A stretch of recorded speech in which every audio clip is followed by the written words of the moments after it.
Disappointed is an understatement. Relieved is an understatement.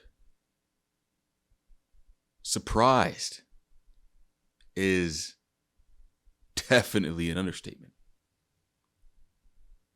And all these words that I just described are understatements concerning my feelings towards the events that transpired just 1 week ago.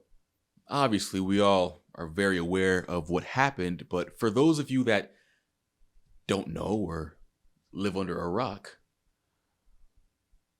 the former president of the United States of America, one of the most polarizing presidents in United States history, was just the target of a pretty pathetic attempt at an assassination. Now, I said earlier that I was disappointed, and I'm not so disappointed, of course, in the outcome of the situation. God, no, I mean, the guy survived. Thank goodness. Like I said, it was an attempt, but I'm disappointed at how the situation was handled by those put in place to prevent just that from happening. I am in disbelief at how easy it was to pull off such a seemingly impossible feat.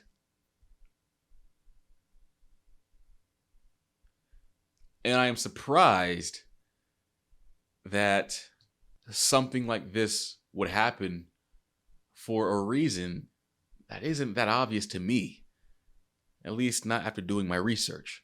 But we're going to get into that, and we're going to get into the event. But first and foremost, I want to welcome you all back to the Midnight Show. I know it's been a bit of a hiatus on my end. I'd apologize, but quite frankly, I'm not sorry. Your boy was burnt out, okay? I was tired. I was going for a minute, but I'm back now, and I'm back to deliver more heat. If you're tuning back in with the kid, I thank you so much for coming back to hang out with me and listen to these awesome stories. I'm back, I'm revitalized, and I'm ready to get this shit going. And I'm in a new spot, if you can't tell. Things were a little bit different. I'm no longer in the garage. I moved to a townhouse across town with my old lady, and I set up a little office here in a spare room of ours, and I'm ready to pump out these videos full-time, nonstop for you guys every week on me. Maybe not every week, but now our story is going to begin 20 years ago in Bethel Park, Pennsylvania, where on September 20th, 2003, a young man by the name of Thomas Matthew Crooks is born. He was born into a rather middle class or upper middle class family. Both his parents were licensed counselors, and Thomas in his early childhood really showed no major signs of being capable of doing what he eventually would do in his very early 20s. Now, throughout school, it was noted pretty quickly on that Thomas excelled exceptionally in his studies, and most of his teachers would recognize him as being an above average student. He even received a $500 STAR Award from the National Math and Science Initiative. But things were not so great for Mr. Thomas, despite him being such an exceptional academic student, because though his academia was doing really well, his social life, on the other hand, was not. And it is cited, now, mind you, this is a pretty new story. It's a pretty big deal, and a lot of the facts and details are still under wraps because it's so fresh and it's still at the peak of its investigation. And so some of the stuff that I tell you here, a lot of it is widely debated, right? For example, it's speculated that Thomas had been victim to a lot of bullying throughout much of his high school time, much of his high school career. However, some classmates would not only deny that, but say it didn't exist really at all. He was, this is pretty well known that he was a bit of an outcast. He was not the popular, jock captain of the football team, date the cheerleader type dude. This guy was pretty to himself. He was described as a loner by many of his classmates and preferred to kind of stick to himself, do his own thing, and focus on his studies. But one of the major things that the classmates would note about Thomas, and those that say he was bullied would call this the reason for his bullying, was he had a pretty wicked body odor, and he had a rather unique sense of fashion. Okay, the article that I read called his fashion unorthodox. Okay, but from what I gather, he just sounded like a bit of a quiet, oddball, kind of quirky kid. Okay, and he was the butt of a lot of jokes. For example, whenever he'd pass by in the hallway, students would murmur to themselves, "Oh, there goes the school shooter." He was bullied almost every day. In what way? Can you explain?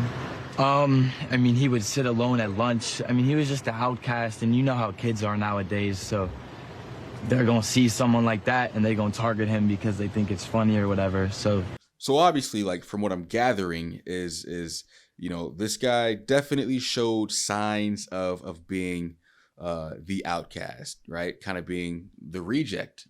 Perhaps that is to blame, or partially to blame, for the actions leading up to a week ago.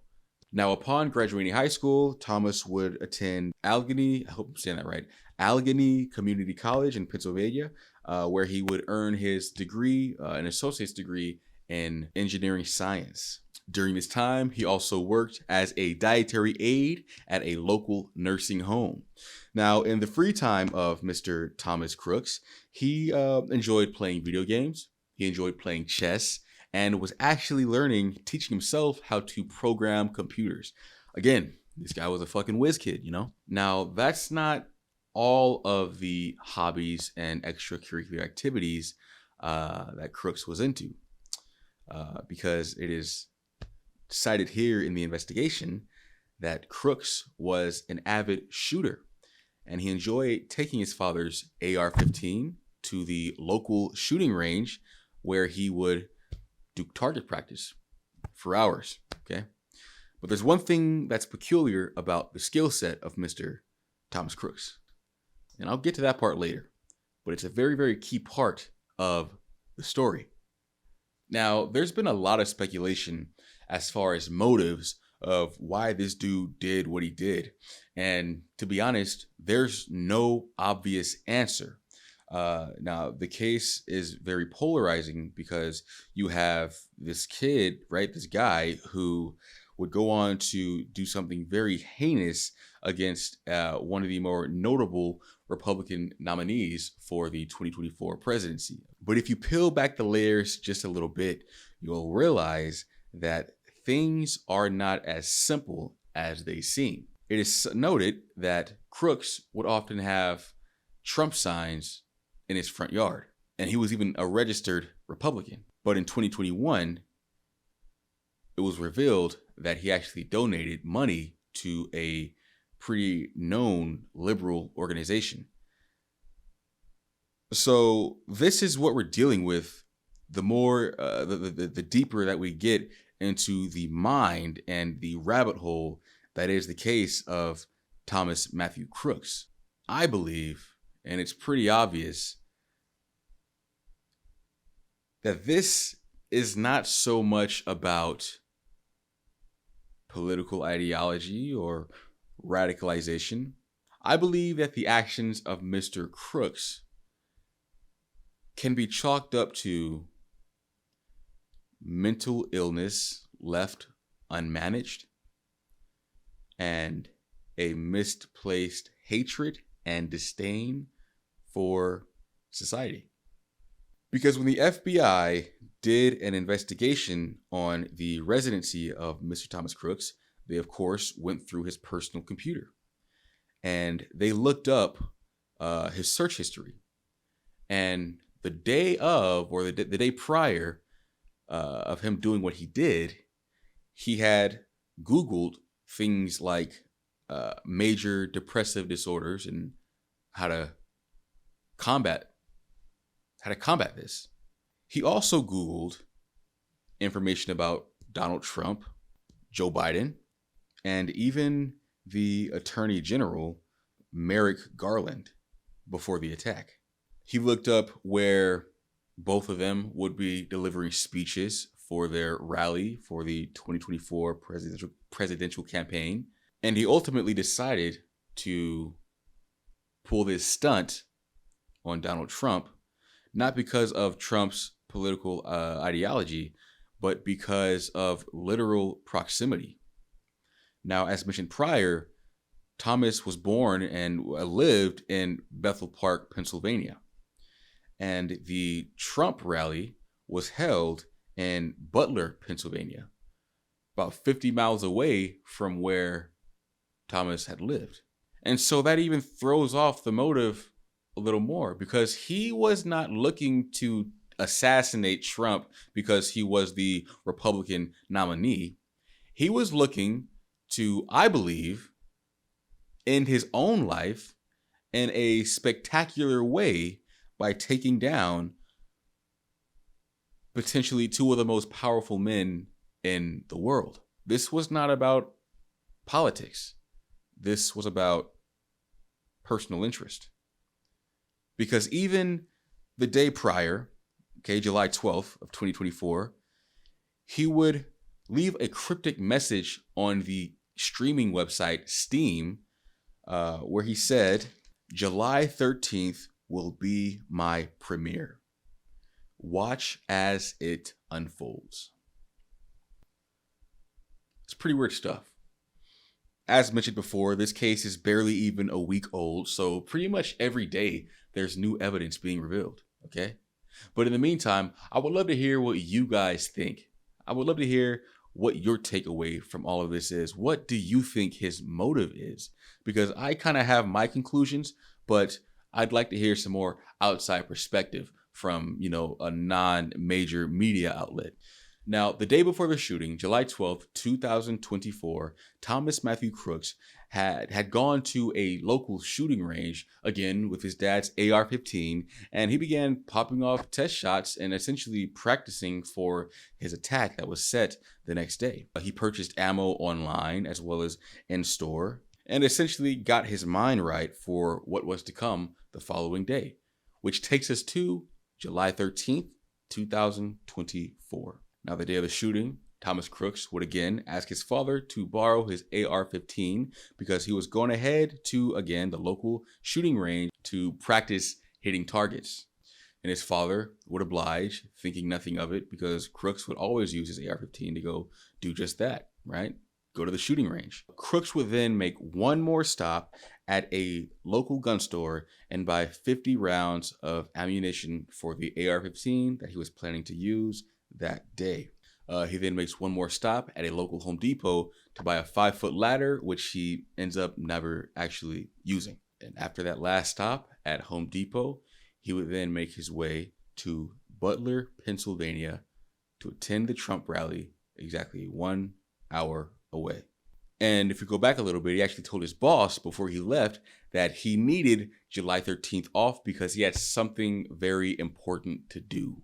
Thomas Crooks finally arrives to Butler, Pennsylvania, pulling up to the Butler Farm Showground about 5 minutes away from downtown Butler, Pennsylvania, where Trump was holding this here rally. Now, he arrives there in the morning, and he hangs out there for some time, what I believe is kind of speculating, scoping out the area a little bit, and then he disappears for some time. And then he returns later on in the afternoon and parks his vehicle on Lawrence Avenue, about a quarter mile away from the rally point, and would walk all the way to the rally, a quarter mile away, carrying that AR-15. And the reason he parked so far away was to avoid the Secret Service as well as local law enforcement's checkpoint, which was situated only a block away from where he parked, okay? For at least 1 hour prior to his attack, Crooks was spotted just outside of the venue, kind of suspiciously pacing and walking back and forth. Now, I say suspicious because even the local law enforcement took note of his activity and sort of marked him as a suspicious person, a suspicious character, someone to keep an eye on, right? And they actually did.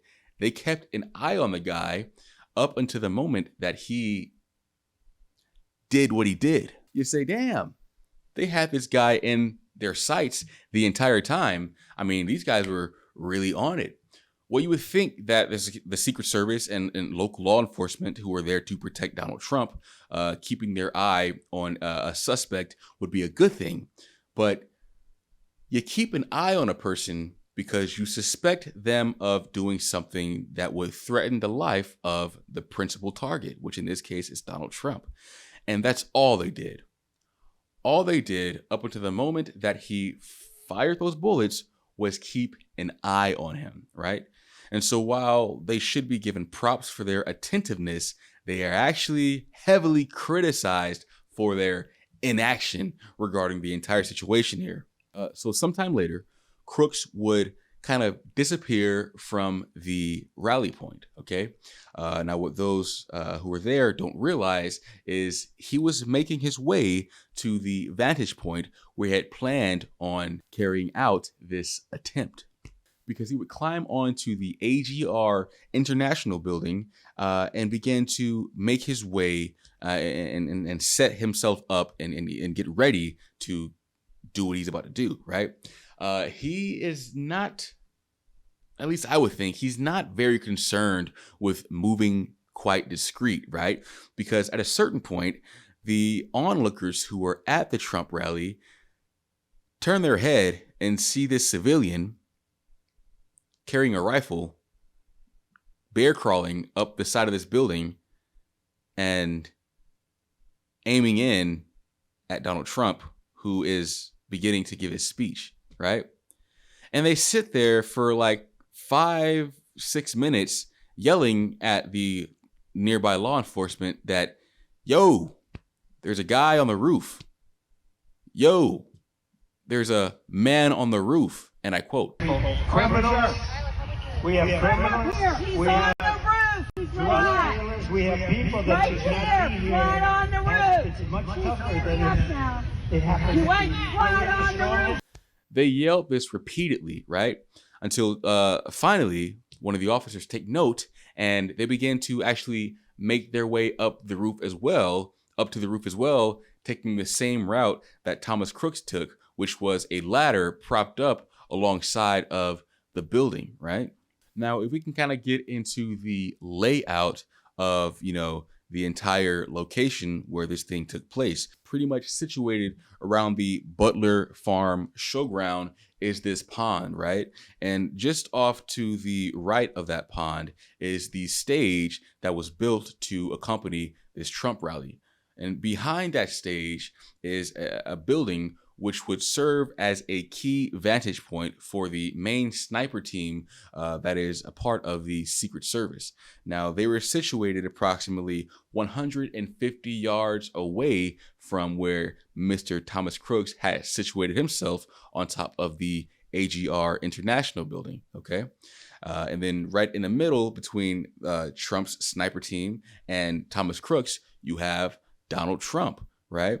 And so it's interesting because, in that speech, obviously people are filming. This is a small town, they don't really see like local celebrities, let alone one of the most powerful men on the planet, hanging out in their town. And so as Trump is delivering his speech, like everybody has their phones out and they're filming this. And because that sniper tower is situated, or the building that the snipers were on was situated directly behind Trump, in the background in some of this footage here, you can see the sniper team like getting word and aiming in their rifles on Crooks, who is preparing to carry out this attempt. Now, as mentioned before, they knew that Crooks was a person of interest. And now this person of interest is on the roof, right? Aiming in at the principal target, Donald Trump. And instead of doing what I believe most people would do, like most bodyguards or most people who are in a protective role would do, and taking out the person who is aiming an AR-15 at the subject that you're assigned to protect. They just continue to watch this guy. And in some of the articles I've read, it is speculated that they literally watched him for an upwards of 20 minutes. And now we're going to get into a sort of minute by minute breakdown of exactly what happens next. At 6:05 p.m., Donald Trump begins delivering his speech. He only makes it about 6 minutes into the speech when at 6:11 p.m., someone from the crowd is heard yelling, "He's got a gun." He's got a gun! He's on the roof! He's got a gun!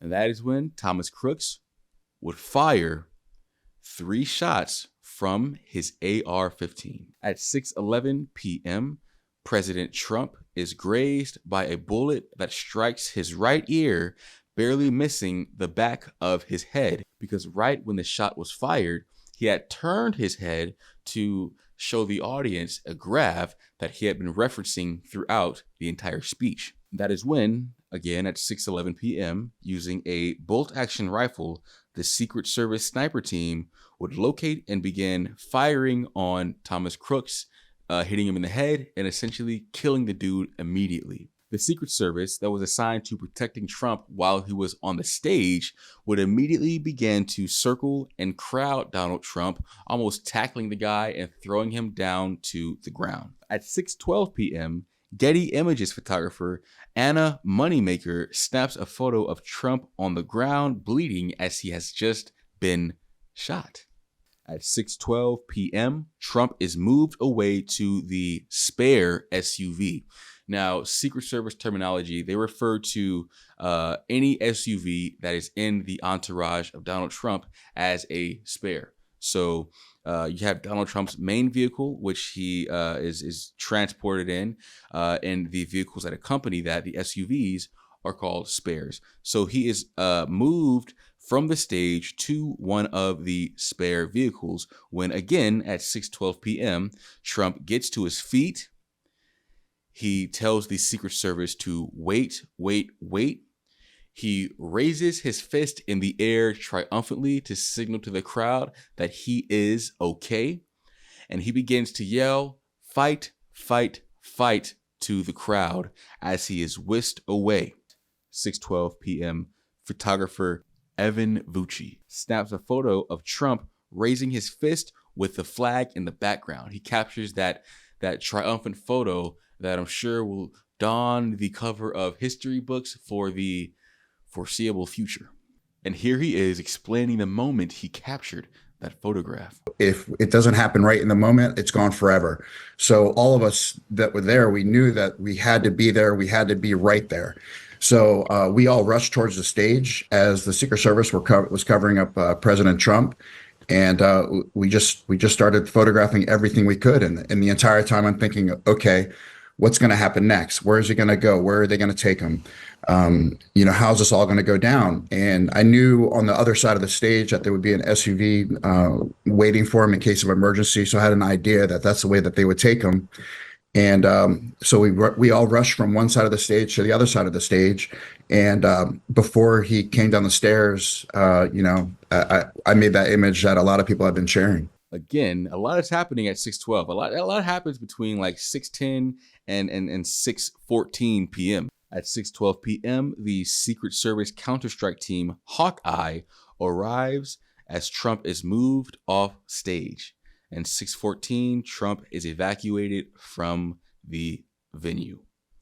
Now, Trump is taken to Butler Memorial Hospital, which is about 11 miles away, where a crowd of onlookers is awaiting Trump in the waiting room of said hospital. As mentioned prior, we were talking about some of the extracurricular activities and hobbies that Crooks enjoyed doing in his spare time, right? One of those hobbies was shooting. And this love of shooting was more than for him just a hobby. It's something that he really took serious because in high school, he would eventually try out for his teams or for his high school's rifle team, and he doesn't make the cut. Not only does he not make the cut, but the coach of said shooting team is quoted in an interview saying that he was one of the worst shots, and he could barely shoot a target that was 20 feet away. That's essentially the length of like most driveways, you know? So this guy was seriously like impaired when it came to his shooting abilities, which if you look at the factors and the details of, well, and if you look at how the event played out, it made sense. The fucking guy couldn't shoot, and Donald Trump is alive today because of it. So thank goodness. So Trump is taken to the hospital. He's seen pretty much immediately, and it's deemed pretty quickly that this motherfucker's fine. Okay, he got a hole blown in his ear, but you know, word to Evander Holyfield, a critical injury to the ear is not a life and death situation. But what was a life and death situation is what was unfolding back at the Butler Farms showground, where you have 3 casualties. 3 men are shot, 2 of which survived the shooting. Okay, and as of shooting this video today, it is July 7th. No, the fuck it's not. It is July 20th, midnight, exactly 12 o'clock exactly. The status of these 2 individuals went from critical condition to serious condition, okay? And the names are David Dutch, who is 57 years old, and James Koppenhaver, who is 74 years old. So let's all send our thoughts and prayers to these gentlemen and hope that they are able to pull through and make a recovery from these fucking bullshit attacks. And that leads us to our last victim, who unfortunately did not make it. And his name is Corey Compertor. He was a husband and father of 2 daughters. He was a retired fire chief and eventually became a volunteer firefighter so he'd have more time to spend with his family. He was only 50 years old. He loved fishing and, as mentioned prior, was absolutely devoted to his family. So much so that he would sacrifice his own life to protect them. Because at 6:11 p.m., when those shots were fired, Mr. Comperator would dive in front of those bullets in order to protect his family, where he would absorb gunfire and ultimately be pronounced dead on the scene.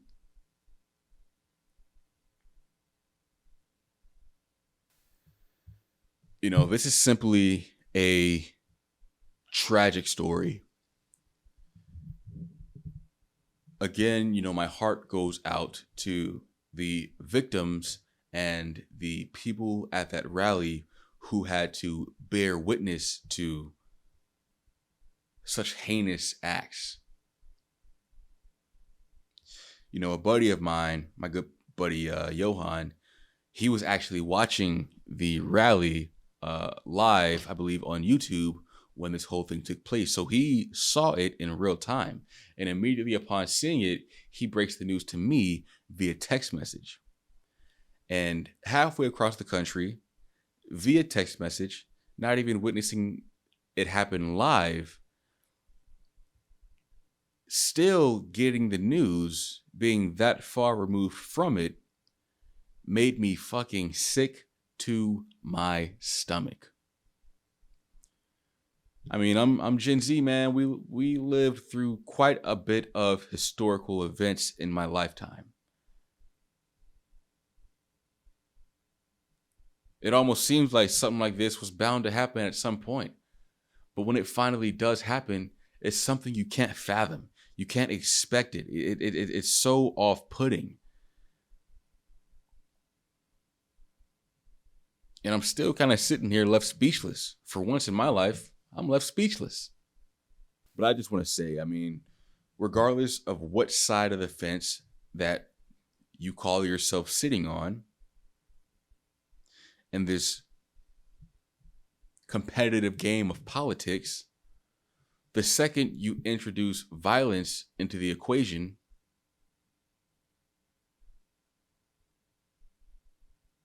then you also disqualify yourself from the equation. You can no longer be taken seriously.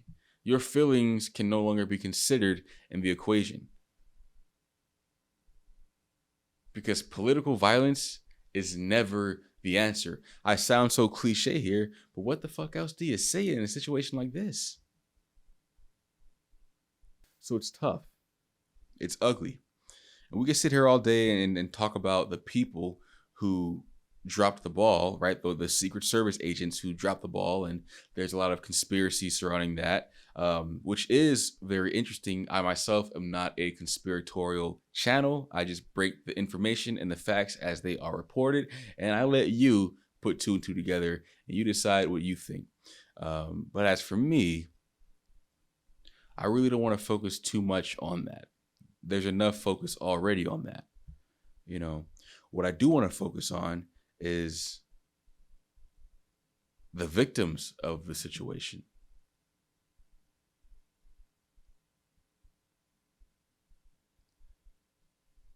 It's been a rough past 4 or 5 years. And there's always a point when things get so chaotic and so out of control that we stop and say, what the hell are we doing?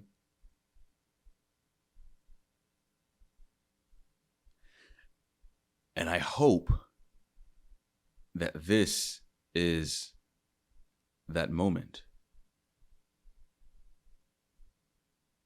Because at the height of all of this foolishness, of all of this division,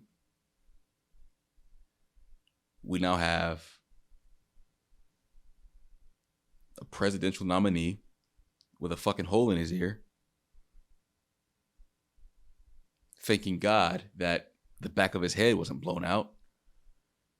You have 2 innocent civilians laying in hospital beds whose certainty of survival is not guaranteed, and a husband and father of 2 laying in a fucking casket. This whole event has been a stain on this country, and I can only pray that we learn from this and do better.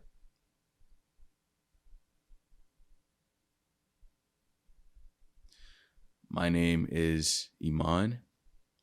This concludes another episode of The Midnight Show. Once again, I thank you all for tuning in, and I'm so excited to be back, and I cannot wait to get this video edited and uploaded, man. I cannot wait to be back interacting with you guys in the comment section and hearing all the feedback, positive and negative. I just enjoy the conversation, man. I enjoy the dialogue.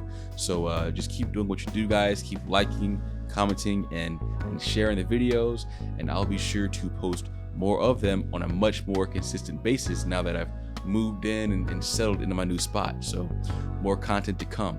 I appreciate you guys so dearly, and I look forward to seeing you next time.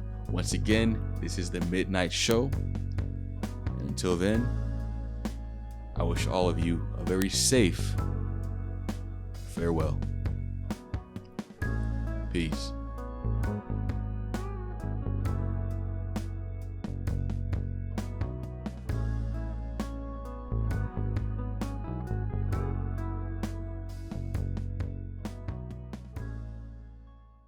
Now our story is going to begin how fucking old was this goddamn kid, man?